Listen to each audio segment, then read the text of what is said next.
கோவையில் போலியோ விழிப்புணர்வு பிரச்சார பயணத்தை முன்னாள் அமைச்சரும் அதிமுக தலைமை நிலைய செயலாளருமான SP வேலுமணி கொடியசைத்து துவக்கி வைத்தார். போலியோவை முற்றிலும் ஒழிக்கும் விதமாக தனியார் தொண்டு நிறுவனமான Rotary Club of Kovai Pudur சார்பாக கோவை புதூரில் போலியோ விழிப்புணர்வு பிரச்சார பயணம் தொண்டு நிறுவன தலைவர் குருபிரசாத் தலைமையில் நடைபெற்றது.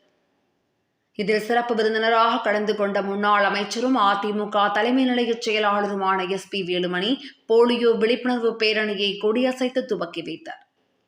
மேலும் இந்த விழிப்புணர்வு பேரணி கோவை புதூர் சுற்றுவட்டார பகுதிகளில் பயணித்து போலியோ குறித்தான விழிப்புணர்வுகளை மக்களிடையே ஏற்படுத்த திட்டமிட்டுள்ளனர். இந்த நிகழ்ச்சியில் சுண்டக்காமுத்தூர் பகுதி கழக செயலாளர் செல்வராஜ், அவைத் தலைவர் ஆர்யா சிவானந்தன், வார்டு செயலாளர்கள் நித்யானந்தம், ஜனார்த்தனன் உள்பட கழகத்தின் முக்கிய நிர்வாகிகளும் கலந்து கொண்டனர்.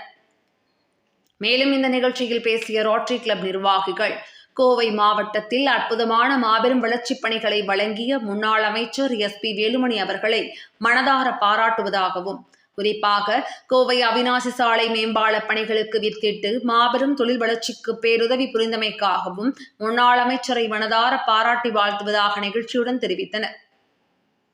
இந்த நிகழ்ச்சியில் கலந்து கொண்டு பேசிய முன்னாள் அமைச்சரும் அதிமுக தலைமை நிலைய செயலாளருமான SP வேலுமணி, இதுபோன்ற விழிப்புணர்வு நிகழ்ச்சிகளுக்கு அழைத்ததற்கு மிகவும் நன்றி தெரிவிப்பதாக கூறினார்.